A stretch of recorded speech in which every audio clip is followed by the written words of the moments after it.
الصلاة والسلام على رسول الله وعلى آله وصحابه وأهل بيته ومن تبعهم بإحسان إلى يوم الدين أما بعد. அன்பிற்குரிய இஸ்லாமிய சகோதரர்களே சகோதரிகளே, சென்ற வாரம் பால்குடி முறையிலான பிள்ளை அதை வளர்ப்பது என்பது தொடர்பான பல விடயங்களை சற்று விரிவாக பார்த்தோம். இந்த வாரமும் ஒரு பிள்ளையை தத்தெடுத்து வளர்ப்பதற்கு மார்க்கம் எந்த அடிப்படையில் அனுமதி வழங்கி இருக்கிறது, எந்த அடிப்படையில் அனுமதி வழங்கவில்லை என்கிற விடயத்தை அல் குர்ஆன் மற்றும் ஆதாரமான ஹதீஸின் அடிப்படையில் பார்க்கிறோம். ஏனென்றால் இந்த விடயங்கள் சமுதாயத்தில் மக்களுக்கு தெளிவாக போதிக்கப்படாததால் எங்களது சமுதாயத்தைச் சேர்ந்த பல முஸ்லிம் சகோதர சகோதரிகள் மிக பெரும் பாவத்தை செய்கிறார்கள். சிறிய பாவம் அல்ல, மிக பெரும் பாவம். அல்லாஹ் ஹராமாக்கியதை எல்லாம் ஹலாலாக்கிக் கொள்கிறார். சகோதரர்களே, ஜாஹிலியா காலம் என்றொன்று இருந்து அந்த காலத்தில் அவர்கள் ஏற்படுத்தி கொண்டதெல்லாம் அவர்களுக்கு ஹலால், அவர்கள் தடுத்ததுதான் அவர்களுக்கு ஹராம். அவரிடம் சில நல்ல விடயம் இருந்தது, அதை நல்லதாக அல்லாஹ் கண்டதால் அல்லாஹ் அதனை அங்கீகரித்தார். இன்னும் பல விடயங்கள் அல்லாஹ் விரும்பாத, அல்லாஹ்வுடைய இந்த மார்க்கத்துக்கு முரணாக இருந்ததால் அல்லாஹ் அவைகளை தடை செய்தார். இன்னும் சில விடயங்களை அல்லாஹு தஆலா சில சீர்திருத்தங்களை செய்து அதற்கு அனுமதி கொடுத்தார். பிள்ளையை தத்தெடுத்தல் என்கிற அந்த விடயத்தை பொறுத்தவரை இப்போ சர்வதேச ரீதியாக அது நடைமுறையில் இருக்கிறது. ஒரு பிள்ளையை தத்தெடுக்கிறார், அவருக்கு சொத்தில் பங்கு கொடுக்கிறார், அவரை சொந்த பிள்ளையாக அவர் வளர்க்கிறார். இது சர்வதேச ரீதியாக மக்களுக்கு மத்தியில் நடைமுறையில் உள்ள விடயம். இந்த இஸ்லாம் மார்க்கத்தை பொறுத்தவரை, இஸ்லாம் மார்க்கத்தை தமது மார்க்கமாக ஏற்றுக்கொண்ட ஒவ்வொரு முஸ்லிமும் சர்வதேசத்தில் உள்ளவர்கள் செய்கிறார்கள் என்று செய்யப்பட முடியாது. அவன் இது தொடர்பாக அல்லாஹ் என்ன சொல்லியிருக்கிறான், ரசூலுல்லாஹ் என்ன சொல்லியிருக்கிறான் என்று பார்ப்பது அவனுக்கு கட்டாய கடமை. அந்த எல்லையுடன் அவன் நிற்பவன் தான் முஸ்லிம், நின்றாக வேண்டும். அந்த அடிப்படையில் ரசூலுல்லாஹி ஸல்லல்லாஹு அலைஹி வஸல்லம் அவர்களும் ஒருவரை வளர்த்தார். அவருடைய பெயர் ஸைத். எந்த அளவிற்கு அந்த சமுதாயத்தில் அவர் சொல்லப்பட்டார், ஸைத் பின் முஹம்மத், முஹம்மதுடைய மகன் ஸைத் என்றுதான் அவரை அழைப்பார்கள். அவருக்கு பிறந்த பிள்ளைதான் உசாமா ரலியல்லாஹு அன்ஹு.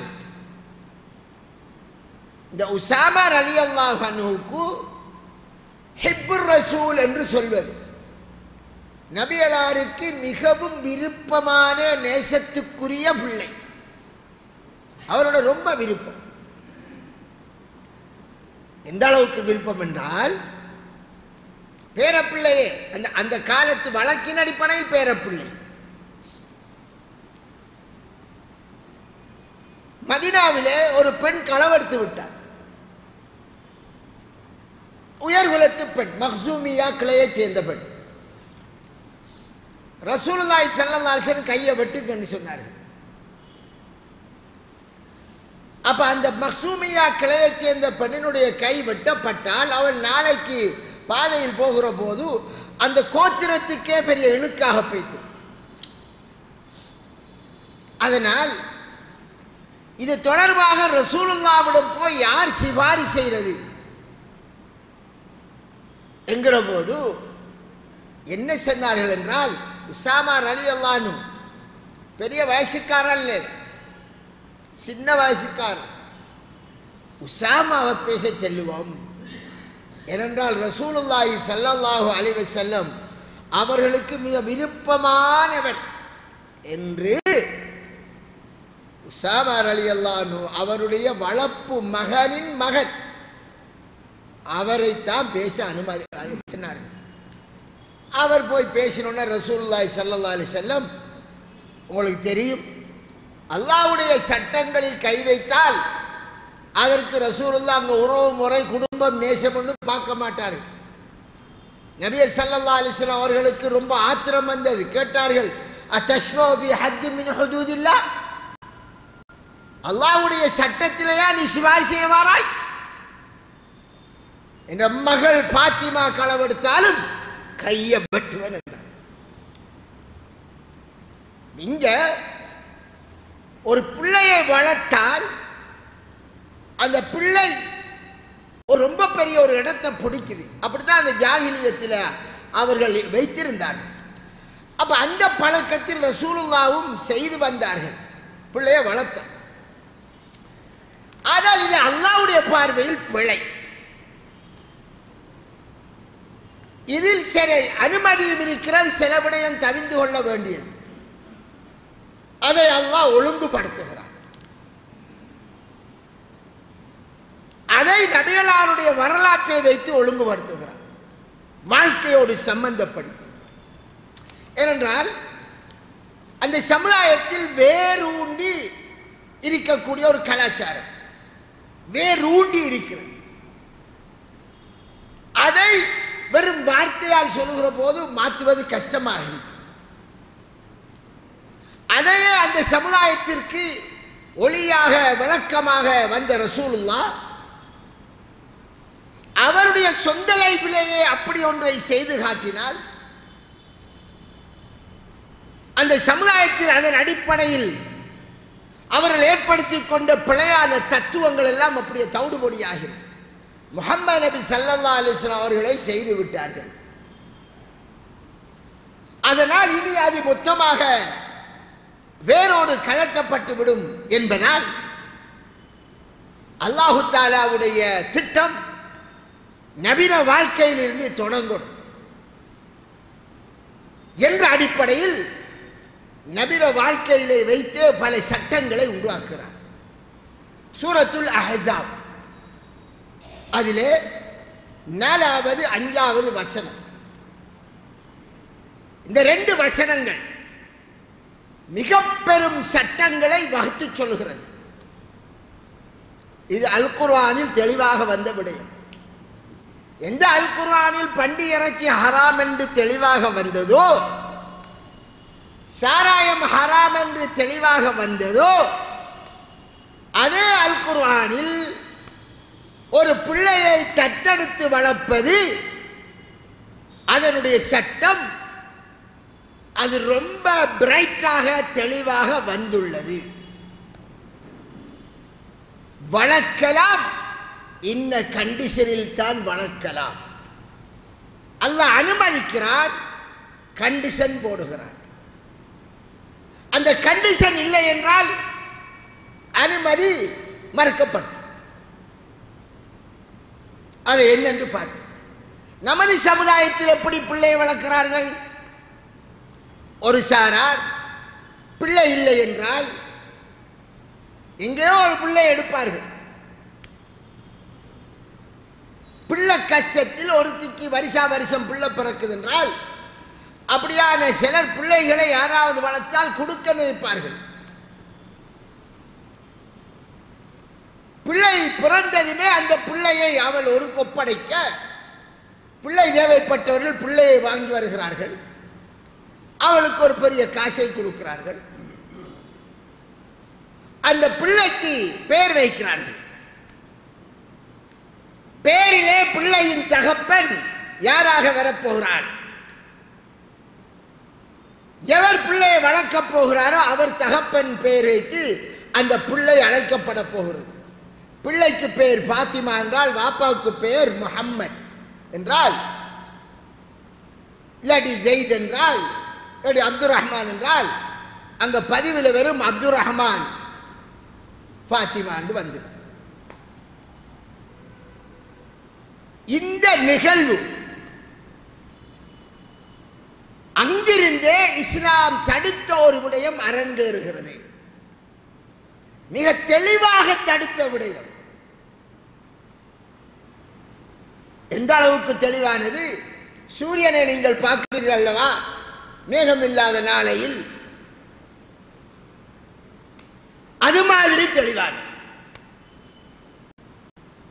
அவ்வளவு தெளிவாக சொல்லப்பட்டது. அப்படி பெயர் வைக்க கூடாது.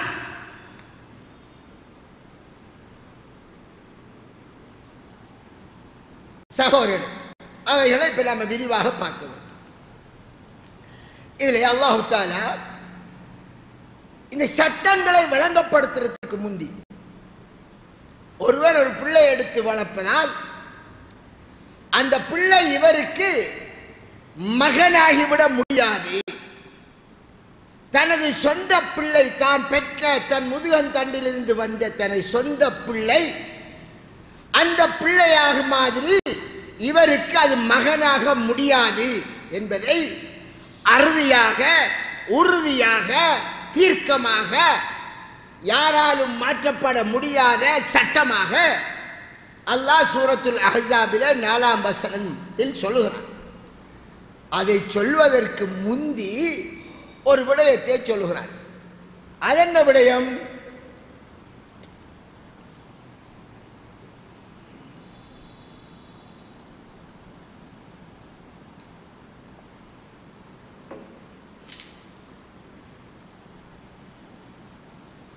மா ஜஅலல்லாஹு லிரஜுலின் மின் கல்பைனி ஃபீ ஜௌஃபி.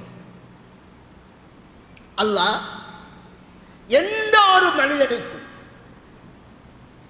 அவனுடைய வயிற்றினுள்ளே, அவனுடைய நெஞ்சினுள்ளே அல்லது அவனுடைய உட்புறத்திலே 2 உள்ளங்களை ஏற்படுத்தவில்லை. யாருக்காவது 2 உள்ளம் இருக்கா? 2 நெஞ்சு, ஹார்ட் கிடையாது, ஒன்றுதான். இதை அல்லாஹ் சொல்லிவிட்டு தான் அதை சொல்லுகிறான். ஆனால் இதுக்கும் அதுக்கும் என்ன சம்பந்தம் என்றால், எப்படி ஒருவருக்கு 2 உள்ளம் இருப்பது என்பது சாத்தியப்படாதோ, இம்பாசிபிளோ, அது மாதிரி ஒரு இம்பாசிபிளான விஷயம். எந்த விடயம்? தான் பெறாத பிள்ளையை தனது பிள்ளையின் தனது பெயரை வைத்து அவர் அழைப்பது சாத்தியப்படாதது, அது கூடாது. உணர்வுகளுக்கு, நம்முடைய சிந்தனைக்கு புலப்படக்கூடியதான் ஒருவருக்கு 2 உள்ளம் இருப்பது என்பது. அது சாத்தியமில்லை என்கிறீர்கள் அல்லவா? அதே மாதிரிதான் இதுவும் சாத்தியம் இல்லை. அதோடு அல்லாஹ் நிறுத்தவில்லை, என்னோடையும் சொல்கிறான். ஜாஹிலியா காலத்தில் இன்னொரு பழக்கம் இருந்தது. என்ன பழக்கம்? ஒருவர் பொஞ்சாதியோடு பிரச்சனை, அவரோடு அந்த மனைவியோடு பெட்ரூமிலே இருப்பதற்கு விருப்பமில்லை. ஆனால் சொல்வார், லிஹார் செஞ்சிடுவார். லிஹார் என்றால் என்ன? தன் மனைவியை பார்த்து, உனது முதுகு என் தாயின் முதுகுக்கு சமனாகி விட்டது என்றார். இந்த வார்த்தையை அவர் கூறுகிற போது அவருடைய உள்ளத்தில் இருக்கக்கூடிய எண்ணம் என்னவென்றால், இனிமேல் உன்னோடு குடும்பம் நடத்த முடியாது. தாயோடு குடும்பம் நடத்தலாமா? இல்லை. அது மாதிரி தான் நீ என் தாயின் ஸ்தானத்துக்கு வந்து விட்டாய். தாயின் ஸ்தானத்திற்கு வந்து விட்டால் மனைவி என்கிற அந்த பந்தத்துவம் இல்லாமல் ஆகிவிடும். இந்த வார்த்தையை சொல்லி அவர்கள் அதை செய்து வந்தார்கள். அப்படி சொல்வார்கள். சும்மா அன்பில் நாம மனைவி உம்மா என்கிறோமே, அதல்ல. இந்த வசனத்தை சில மௌலவிமார்கள் தப்பாக புரிந்து, நான் மிம்பரில் ஒரு மௌலவி ஹுத்பாவதற்கே கேட்டிருக்கேன். உன் மனைவியை பார்த்து தாய் என்றால் அவ உம்மா உம்மா என்று கூப்பிட்டால் அது லிஹாராகிவிடும், அவர் கஃபாரா கொடுக்கணும் என்றெல்லாம் தப்பு சொல்லுவார்கள். அது பல. அது இறக்கத்தில் கூப்பிடுறது. பொன்ஜாதிய கிளியங்கார் ஒருத்தர் இறக்கத்தில் வாகிளியங்கார் கிளியா பீத்திருமா. அவர்களுடைய கலாச்சாரம் என்னவென்றால், அவருடைய கொள்கை இந்த மாதிரி எண்ணத்தோடு சொல்லி மனைவியை ஒதுக்குவது. அப்ப அல்லாஹ் தொடர்ந்து என்ன சொல்கிறான், وَمَا جَعَلَ أَزْوَاجَكُمُ اللَّائِي تُظَاهِرُونَ مِنْهُنَّ أُمَّهَاتِكُمْ. எந்த மனைவியரை நீங்கள் தாய்க்கு ஒப்பாக்கி, தாய் முதுகுக்கு ஒப்பாக்கி அவரை தாயாக்கினீர்களோ அதுவும் ஒருபோதும் அவர் தாய் ஸ்தானத்துக்கு வரமாட்டா. நீங்க வாயால சொல்லுவேன், அது உங்களுடைய நம்பிக்கை, உங்களுடைய கொள்கை. அல்லாஹ் சொல்ல, நீங்கள் வாயால் இப்படி சொல்லுவதால் யாருக்கோ பிறந்து நீ கல்யாணம் முடிச்சிருக்கிற உனது மனைவி அவ உன் தாய் ஸ்தானத்துக்கு வரமாட்டா. அவ மனைவி மனைவிதான், அவளோடு தாராளமா நீ வாழலாம். அப்ப எதற்கு பரிகாரம் செய்வது? அந்த பிழையான ஜாகிலியா கொள்கையை பின்பற்றி அதை செய்ததால் அதுக்கு பரிகாரம் செய்யும். எப்படி உன் மனைவி உன் வாய் வார்த்தையினால் உனக்கு தாய் என்று ஆக முடியாதோ, அது மாதிரி தான் எவருக்கோ பிறந்த பிள்ளையை உனது பேரோடு நீ இணைத்து சொல்வதால் உனக்கு பிள்ளையாக முடியாது. இது இரண்டாவது தான். முதல்ல வந்து ரெண்டு உள்ளங்கள் இருப்பது அது இம்பாசிபிள், அது மாதிரி இதுவும் சாத்தியம்.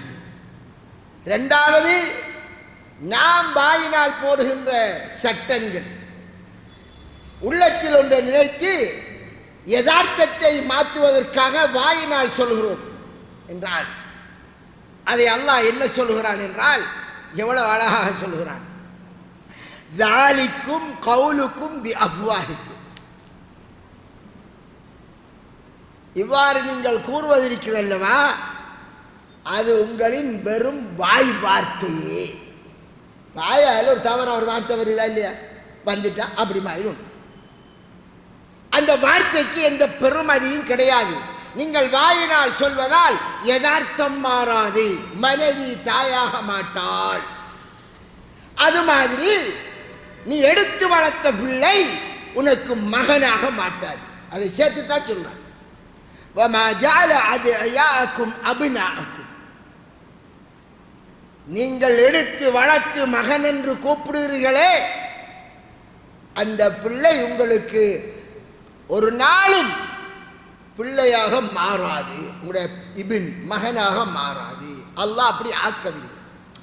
அப்ப இங்க மனிதன் ஏற்படுத்திய சட்டம், படைத்த ரப்பு ஏற்படுத்திய சட்டம், இந்த ரெண்டு சட்டம் இருக்கு. மனித சட்டங்கள் அது ஜாகிலியா காலத்திலிருந்து நடைமுறையில் வந்த சட்டங்கள். அவ்வளவு ஃபாலோ பண்ணி வந்தார்கள், இன்றும் ஃபாலோ பண்ணி வாரார்கள். அது போய்க்கே இருக்கு. அது பிற மத கோட்பாடாகவும் இருக்கலாம், மதம் அல்லாத மனிதர்கள் அப்பப்போது ஏற்படுத்திய சட்டமாகவும் இருக்கலாம். நமக்கு இந்த மனித சட்டங்கள் சட்டமாக ஆகாது. அல்லாஹ் ஏற்படுத்திய சட்டம் இருக்கின்ற வேளையில் படைத்த ரப்பு ஒரு சட்டத்தை வகுத்து விட்டால் அந்த சட்டத்தை தனது சட்டமாக ஏற்றுக்கொள்வது மூமின் என்று முஸ்லிம் என்று இருப்பவனுக்கு கட்டாய கடமை. எனவே இங்கே அவர்கள் பிள்ளைக்கு தகப்பனாக நான் தான் இருக்கிறேன் என்று அது நினைக்க வேண்டும், அது என்னை வாப்பா என்று அழைக்க வேண்டும் என்பதற்காக அவர் பிள்ளையின் தகப்பன் என்ற அந்த அடையாளத்திற்கு அவர் போட்டு விடுகிறார் பதிவிலே. கூடுமா என்றால் கூடாது. அதை எப்படி சொல்லலாம் என்பதை பின்னுக்கு சொல்லுகிறான், வருகிறேன். இவர்த்த அல்லாஹ் ஒன்றை சொல்லுகிறான், பாருங்கள், நீங்க உங்களுடைய வாயால சொன்ன கூற்று ஒரு புறம், அது வாய் வார்த்தையா விடுங்கள் சொல்லிவிட்டு வல்லாஹு யகூலுல் ஹக், எவ்வளவு அழகா சொன்னான். அல்லாஹ் யதார்த்தத்தை கூறுகிறான், உண்மையை கூறுகிறான். அவன் நேர் வழியை உங்களுக்கு காட்டுகிறான். ரெண்டு விஷயம் சொல்கிறான். அவன் காட்டுகின்ற வழிதான் நேரான வழி, அவன் கூறுவதுதான் உண்மை. எனவே ஜாஹிலியத்தில் உள்ள இந்த நடைமுறை முஸ்லிமிடம் இருக்கக்கூடாது. யாருடைய பிள்ளையையும் தன்னுடைய பிள்ளை என்று அழைக்கக்கூடாது. அதை தொடர்ந்து சொல்கிறான், எவ்வளவு அழகாக சொல்கிறான் பாருங்கள். 5வது வசனம், உதுஊஹும் லிஆபாஇ, அந்த பிள்ளைகளுடைய பெற்றோர் தகப்பன் இருக்கிறாரே, தகப்பன் பேரை வைத்தே அவர்களை நீங்கள் அழையுங்கள். கட்டளை. அபுன் என்றால் யாரு? அபுன் தந்தை, எல்லாருக்கும் தெரியும். ஆபா என்ற தந்தையர்கள். உதுஊஹும், நீங்க வளர்க்கிற பிள்ளைகளை கூப்பிடுகிற போது ஜெயித் பின் முஹம்மது என்று கூப்பிடக்கூடாது, முஹம்மதுடைய பிள்ளை என்று கூப்பிடக்கூடாது. முஹம்மது ஜெயித் பின் முஹம்மது என்றால் கருத்து முஹம்மதுக்கு பிறந்த பிள்ளை என்று வந்துவிடும். நீங்கள் ஒரு பிள்ளையை எடுத்து வளர்த்தால் அந்த பிள்ளை எவருக்கு பிறந்தாலும், முஸ்லிமுக்கோ முஸ்லிம் அல்லாதவருக்கோ யாருக்கு பிறந்தாலும் சரிதான், நீங்கள் தாய்ப்பால் கொடுத்து மகனாக்கினாலும் சரி, தாய்ப்பால் கொடுக்காமல் வளர்த்தாலும் சரி, தந்தையின் பெயரை மாற்றக்கூடாது.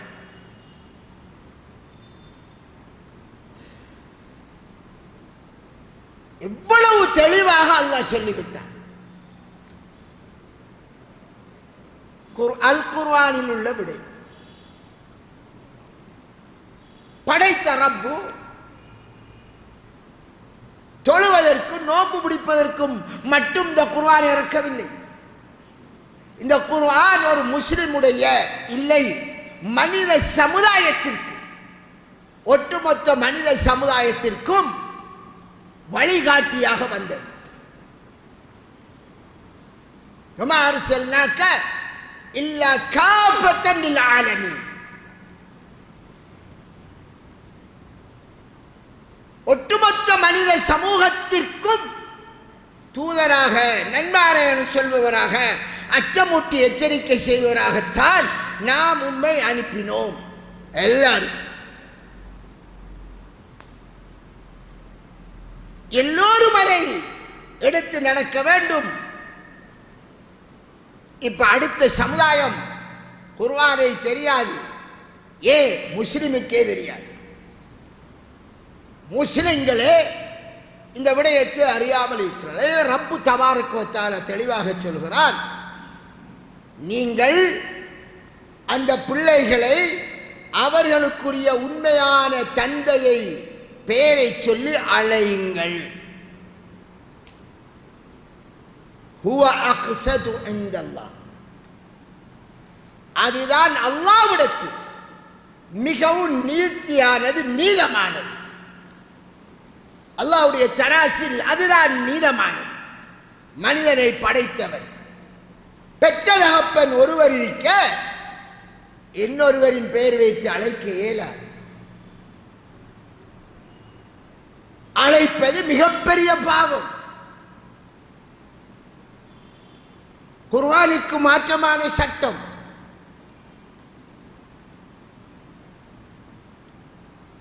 அது மட்டுமல்ல, ரசூலுல்லாஹ்வுடைய ஹதீஸ் புகாரியிலே வருகிறது, இன்ன மின் அஅலமில் ஃபிரா, மிக பிரமாண்டமான பொய் எது தெரியுமா? அங்க பாவிக்கிற வார்த்தை சுப்ஹான ரப்பியல் அலீம் என்று சொல்லமல்ல.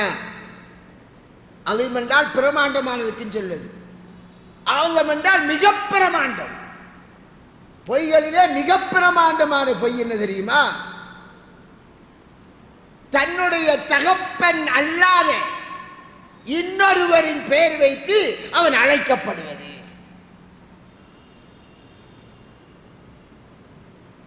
அதோடு இன்னும் 2 விடயத்தை ரசூலுல்லாஹ் சொன்னார்கள். நான் சொல்லாத விடயத்தை சொன்னதாக சொல்வது. ரசூலுல்லாஹ் மீது பொய் சொல்லவனுக்குரிய இடம் என்ன? நரகலோகம். காணாத கனவை கண்டதாக சொல்வது அது பொய். 3 விடயம் வருகிறது. அதுல முதலாவது அது அன்பிற்குரிய சகோதரர், அப்ப அல்லாஹ்வுடைய தராஸ் நீதிமன்றங்கள் இருக்கிறது. ஒருவர் பிள்ளை எடுத்து வளர்த்தால் அந்த வளர்ப்பு பிள்ளை சொத்து கேட்கும், அல்லது அந்த வளர்ப்பு பிள்ளை விடயத்தில் சொத்து பிரச்சனை வருகிறது. பிற சமுதாயங்களிடத்தில் கோர்ட்டுக்கு போனால் வளர்ப்பு பிள்ளைக்கென்று அந்தந்த சமுதாயம் ஒரு சட்டத்தை வகுத்து வைத்திருக்கிறார்கள். அதற்கேற்ப தீர்ப்பு வழங்கப்படும்.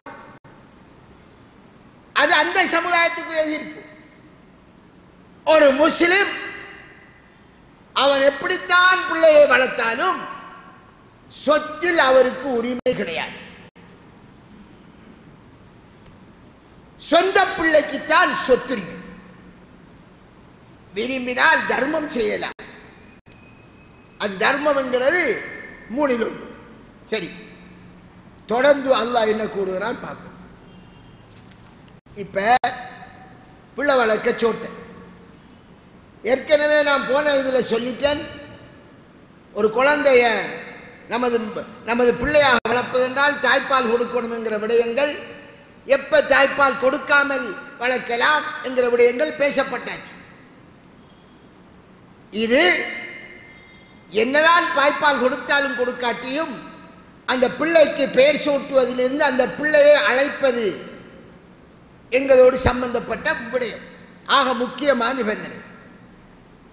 ஒரு பிள்ளையை எடுத்துட்டு வராங்க. ஒருத்தர் இப்ப பிள்ளை வாங்குறதுக்குண்ட பிள்ளை எடுத்து கொடுக்கறதுக்குண்ட ஆட்களுக்கு ஒரு கிட்னி தேவையா? கிட்னியை எடுத்து கொடுக்கறதுக்கெல்லாம் புரோக்கர்மா இருக்கிறார்கள், ரகசியமாக கொண்டு கொடுக்கார்கள் என்று நாம பரவலாக கேள்விப்படுறோம். அது மாதிரி சொன்னால் எங்கேயாவது ஒரு பிள்ளை எடுத்துக்கு வந்துடுவார் அவர். கடைசியா பிள்ளைகள் கள்ளவு போத்து வைக்கிறோம். ஒரு திக்கிறட்ட பிள்ளை பிறக்கும், கண்ணை முடிச்சு பார்த்தா ஒரு பிள்ளை அணிவிக்கும். மறாது அது எங்கெங்கே எல்லாம் அந்த களவு நடக்க தோங்கிடும். ஹாஸ்பிட்டல், பெரிய பெரிய தனியார் ஹாஸ்பிட்டல் எல்லாம் கிட்னியில், அங்கே கிட்னியில் களவு நடக்குது என்றெல்லாம் கணக்க நாம் நியூஸ்கள் அறிகிறோமே, அது மாதிரி எங்கெல்லாம் விபரீதம் நடக்க துவங்கிடும். சரி, நான் அதுக்குள் உள்படலை. எப்படியோ ஒரு பிள்ளை வந்துட்டு பிள்ளை எடுத்துட்டேன். இப்ப பேர் வைக்கத்தானே வேணும். நீங்க செல்லையல் பேர் வைக்கணும், வாப்பாட பேர் தான் வைக்கணும், சொந்த வாப்பாட பேர். இப்ப சொந்த வாப்பாட பேர் தெரியா, என்ன செய்யற? அல்லாஹு தஆலா அதையும் தெளிவாக சொல்லிவிட்டார். ஃபைல்லம் தஅலமு ஆபாஅஹும், அவர்களுக்குரிய அந்த வாப்பா யார் என்று உங்களுக்கு தெரியாதா? எவருடைய கருவிலே உருவானான் என்பது தெரியாதா? பரவாயில்லை, தீர்வு கியாமத் நாள் வரையும் உள்ள தீர்வு. அந்த வேளையில் ஃபஇஹ்வானுக்கும் ஃபித்தீன், உங்களுடைய மார்க்க ரீதியான சகோதரர், இஸ்லாத்தை ஏற்றுக்கொண்டார் என்றாலும் அவர் ஒரு சகோதரர். இப்ப நவீன முறையில் எத்தனையோ பேருடைய விந்தணுக்களை எடுத்து பேங்கில் வச்சு அதை ஒரு பெண்ணுடைய கருமுட்டையில வச்சு பிள்ளைகளை உண்டாக்குறார்கள். அது கூடாது என்கிற அது வேற விடயம். பிள்ளை எடுத்து பிறந்துட்டான், இப்ப அவனுக்கு என்ன பாப்பா தெரியா. அப்படி ஒரு பிள்ளையை பெற்று இந்த நவீன தொழில்நுட்பத்தில் கொடுத்துட்டாங்க, ஒருவருக்கு வளர்க்க போறாங்க. அவர் அந்த பிள்ளைக்கு நான் தான் பாப்பான்னு பேர் சுட்டலாமா? கிடையாது.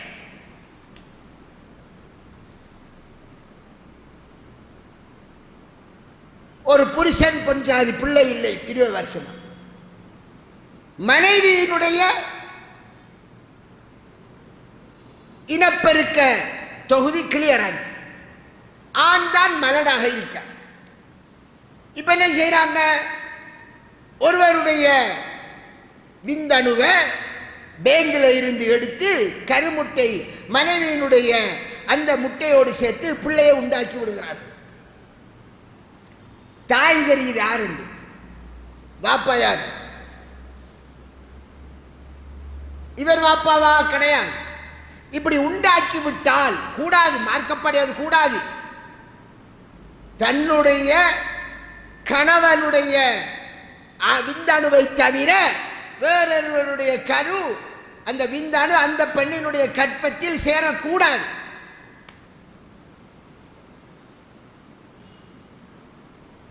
இந்த நவீன காலத்தில் செய்கிறார்கள். செய்துவிட்டு அந்த பிள்ளை எடுத்து வளர்ப்பவர்கள் உம்மா தெரிகிறது என்றால் அவதான் பெத்தா சுமந்தா. வாப்பா அவர் எப்படி தண்ட பெயரை வைக்கிறது? நான் தான் பாப்பான்ட்டு கேளுமா? ஏலாது. சில வேளை அந்த விந்தணுக்குரியவர் பெயர் பேங்கில் அந்த டீட்டெயில் இருக்கு, இன்னாருடைய என்று சொல்வார்கள். சில வேளை தெரியாது.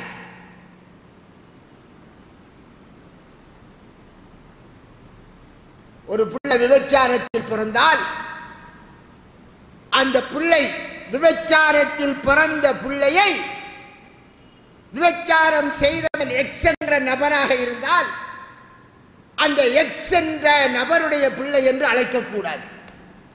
இது ஹதீஸில் தெளிவாக வந்த விடயம்.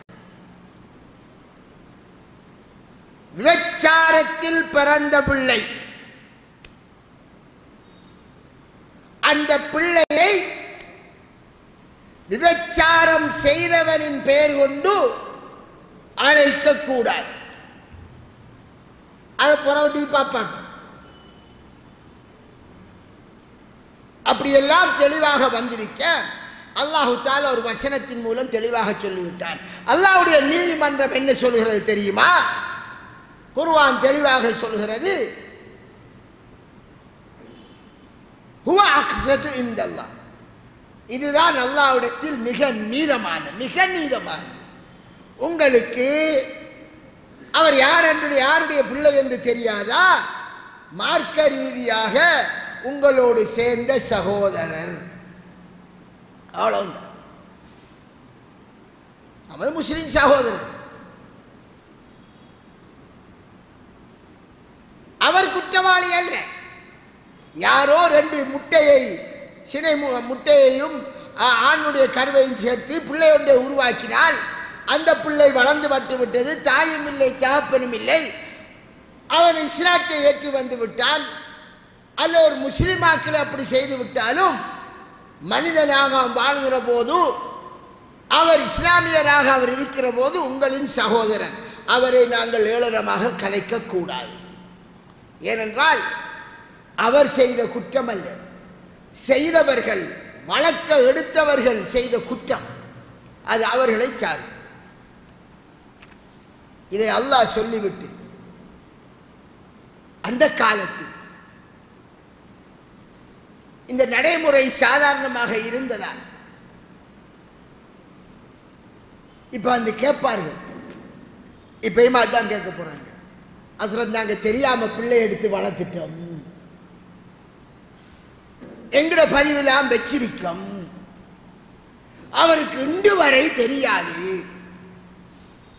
பொம்பளை பிள்ளைக்கும் தெரியாது, நாங்க பாப்பாண்டு நினைச்சுக்கு பிள்ளை பழகுது,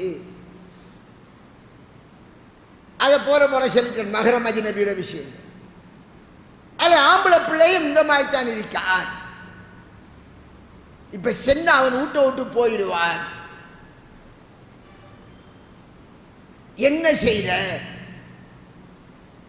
தெரியாம முஸ்லீமா இருந்துக்கு குர்ஆன்ல இருக்கிற சட்டம் தெரியாது சொல்லிடுமா? நம்ம ரோட்டில் போகிறோம், மோட்டர் பைக்கில் போகிறோம், ஹெல்மெட் போடல, சிக்னலும் வேலை செய்யலை, ரோட்டை வாகனம் போக குரோஸ் பண்ணுறோம், மோட்டர் டிராஃபிக் நிப்பாட்டுறான், எனக்கு ஹெல்மெட் போடணும்னு தெரியாது, சிக்னல் போடணும்னு தெரியாது, ரோட்டு சட்டம் தெரியாது அப்படி சொல்லலாமா?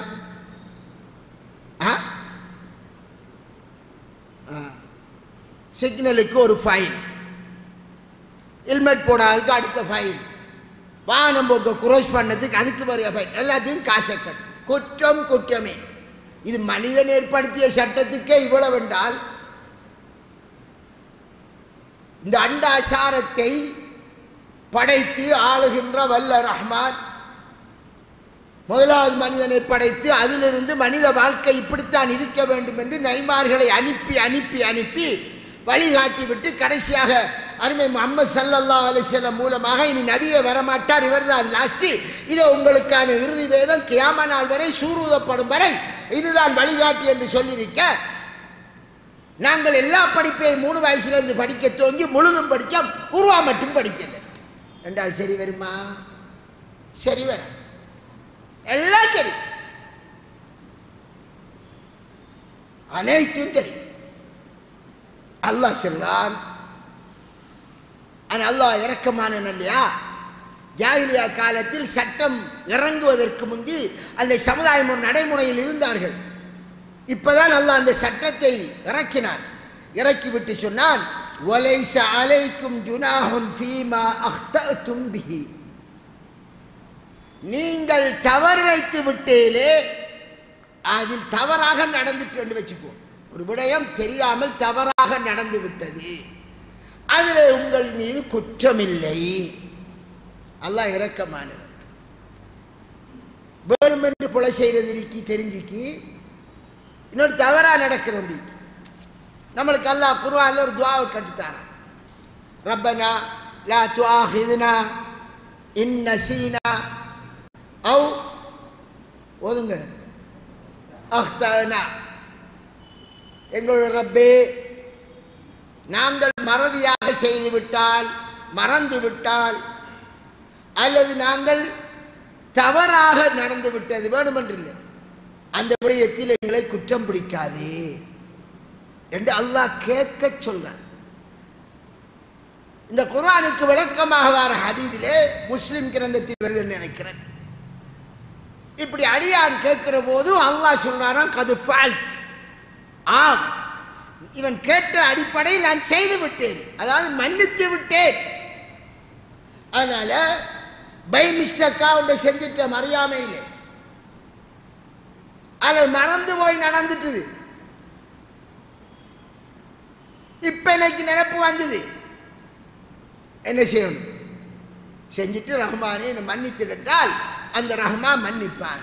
எனவே இந்த சட்டம் இறங்குறதற்கு முந்தி இந்த மாதிரி நடந்துட்டு முஹம்மது ஸல்லல்லாஹு வாழ்க்கையிலே அப்படி ஒன்று இருந்துட்டு, அப்ப அல்லாஹ் சொல்லுகிறான் அதில் குற்றம் இல்லை.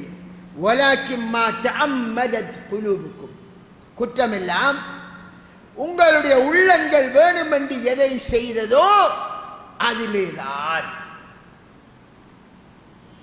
கான அல்லாஹு கஃபூரர் ரஹீம், நிச்சயம் அல்லாஹ் மிக பெரும் மன்னிப்பாளனாகவும், மன்னிப்பு மட்டுமில்லை, செய்த குற்றத்தை மன்னிக்கிறது மட்டுமில்லை, அந்த அடியா மன்னிப்பு கேட்பான் அல்லவா, அதனால் அவனுக்கு மேலதிகமாக அவன் மீது கருணை செலுத்துகிறவனாகவும் அல்லாஹ் இருக்கிறான். அதனால் குற்றம் நீங்கள் வேணுமென்று தெரிந்து கொண்டு இதை செய்தீர்களா குற்றம்.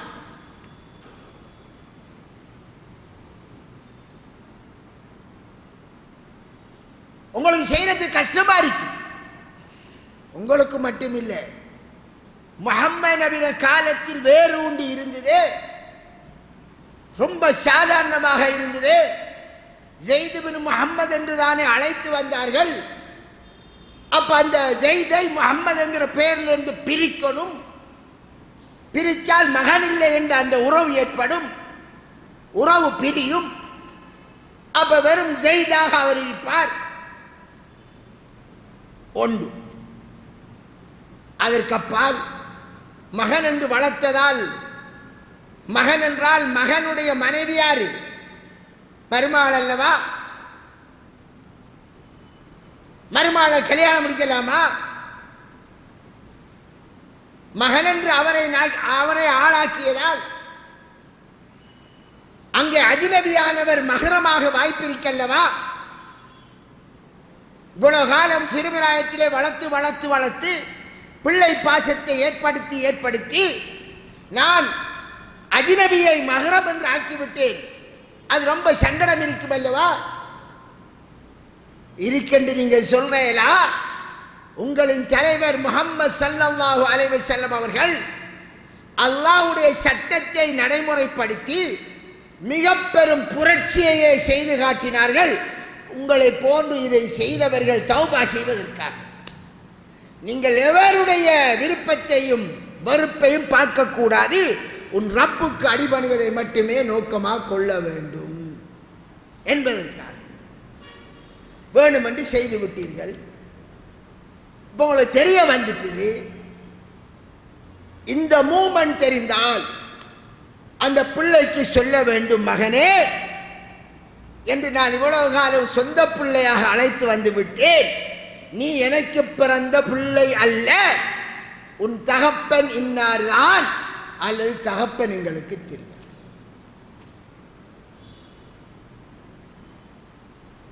அதனால் இந்த வீட்டிலே உன்னோடு ஒரு பிள்ளை எங்களுக்கு பிறந்த பிள்ளை, உனக்கு பின்னர் ஒரு பிள்ளை பிறந்தது எங்களுக்கு. அந்த பிள்ளை பொம்பளையாக இருக்கிறது. நீங்க ரெண்டு பேரும் காக்கா தங்கச்சி என்று பழகுறீர்கள். நீங்கள் சட்டப்படி திருமணம் செய்யக்கூடிய அஜ்னபிகள். நீ அவருக்கு முன் அஜ்னபி மகரம் பேணிக்கொள். வீட்டை விட்டு போக வேண்டிய அவசியம் இல்லை.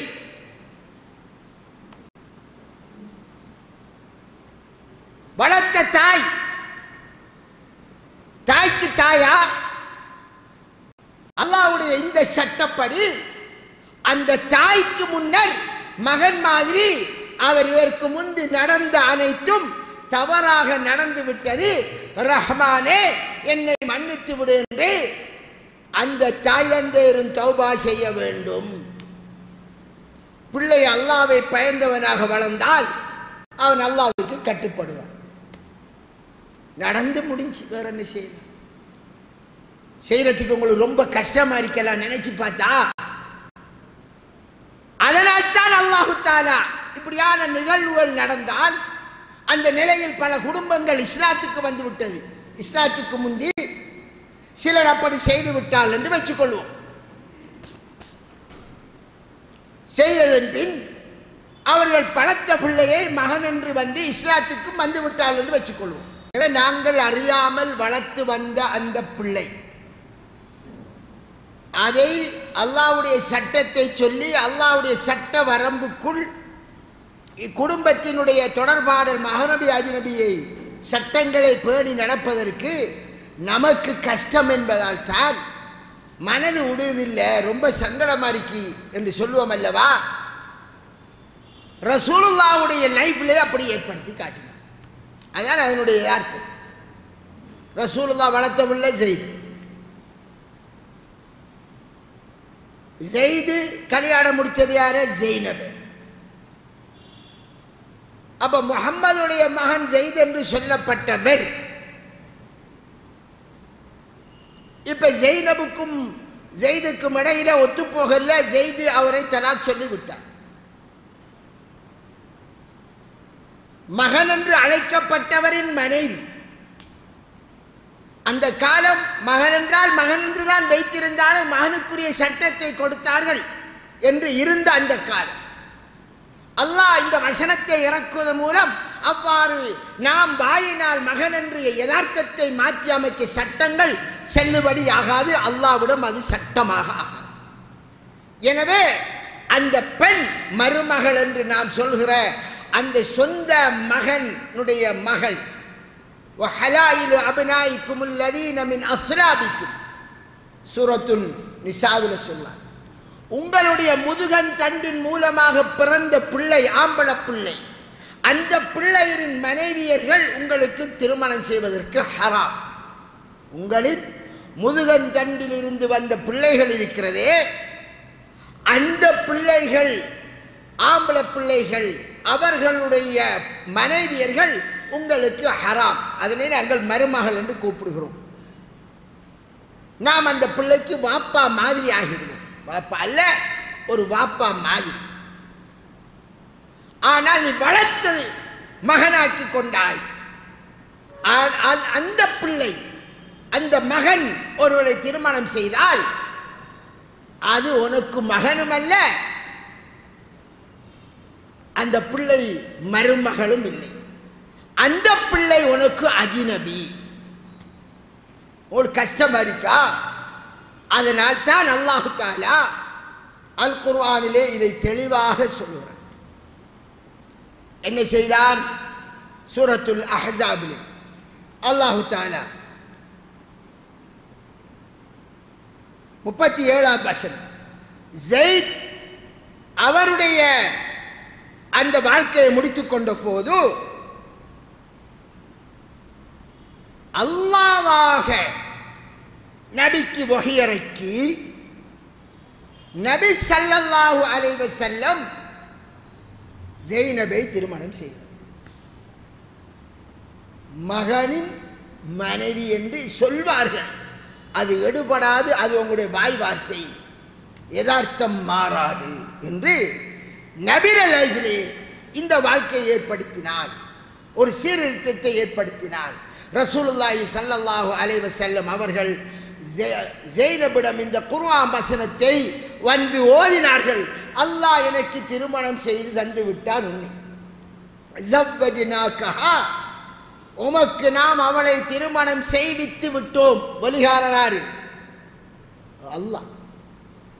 அதை வைத்து ஜெய்னப் ரலியல்லாஹு அன்ஹா மற்ற மனைவியர்களிடம், ரசூலுல்லாஹ்வுடைய ஏனைய மனைவிமார்களிடம் பெருமை பாராட்டிக் கொள்வார். உங்களுக்கு எல்லாம் கூட பாப்பமார் ஒலி சொன்ன, எனக்கு 7 வாரத்துக்கு மேல் இல்ல அல்லாஹ் ஒலி சொன்னான். அந்த ஜெய்னபுடைய கல்யாணத்தில் மட்டும்தான் ரசூலுல்லாஹ் ஆடு அறுத்து வலிமா கொடுத்தார்.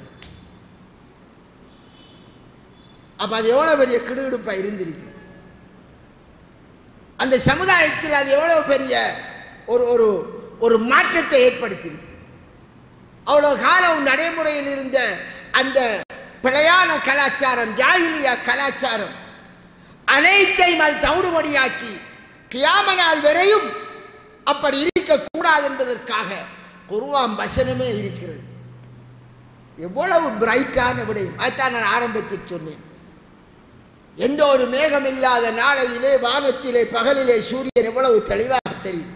அது மாதிரி அல்லாஹ் குர்ஆனிலே தெளிவாக சொன்ன விடயம். لكي لا يكون على المؤمنين حرج في أزواج أدعيائهم. அவர்கள் மகன் என்று அழைத்து வந்தவர்களின் மனைவியர்களை திருமணம் செய்கின்ற விடயத்தில் எந்த ஒரு சங்கடமும் மூமின்களுக்கு ஏற்படக்கூடாது என்பதற்காக அல்லாஹ்வாக முஹம்மது நபிகளாரான உமக்கு அவரை நாம் திருமணம் செய்து தந்து விட்டோம். அன்பிற்குரிய சகோதரி, இப்படி இருக்க ஒரு பிள்ளை எடுத்து வளர்த்துட்டோமா, ஆம்பளை பிள்ளையா, உங்களுக்கு 2 கடமை. முதலாவது கடமை என்ன? பேரை நீ இன்னாருக்குரிய மகன்தான் பாப்பா என்று மகனின் உண்மையான தந்தை. உனக்கு அந்த பிள்ளை யாராவது டொனேஷன் செஞ்சிருப்பார்கள், கஷ்டத்தால் சில வறுமையின் உச்சத்தில் கொடுத்து விட்டு இடைக்கட வந்து சில உம்மாமார் பார்த்து போட்டு போவார்கள். உம்மாக்கும் அந்த வளர்க்கின்ற தாய் வந்ததுக்கு தான் அந்த ரகசியமே தெரியும், வேற ஒருத்தருக்கும் தெரியா. நல்லா இருக்க நம்ம மகன் என்று தள்ளி இருந்து பார்த்து போட்டு மனம் அப்படியே பதறும், பொங்கும். நான் தான் பாப்பா உன்னை பெற்ற வேண்டி சொல்ல முடியாத ஒரு தர்ம சங்கடமான நிலை அவக்கு. அவள் கொடுத்து போட்டு காசு வாங்கிட்டான். நிபந்தனை என்ன? நான் வந்து இடைக்கடை பார்ப்பேன், ஒருத்தருக்கும் சொல்லப்படான். இப்படி என்னையெல்லாம் உலகத்தில் என்னையெல்லாம் நடக்குது. இப்ப இவர்கள் வெளிப்படையாக சொல்ல வேண்டும். சரி, தகப்பன் தெரியாதா? சொல்லித்தான் ஆக வேண்டும். நாங்கள் தவறு செய்து விட்டோம், அல்லாஹ்வின் சட்டத்தை தெரியாமல் மறைத்து விட்டோம், அது மிக பெரும் பாவம், அது குஃபுர். படைத்த ரப்பினுடைய சட்டத்தை மறைக்கின்ற குஃபுரியத்தான சட்டம் அது. இரண்டாவது விடயம், வளர்த்த தாய், அவருக்கு இப்போ 40 வயசு, பொடியனுக்கு 16 வயசு. அஜ்னபி மகரம் பேணித்தான் ஆகணும்.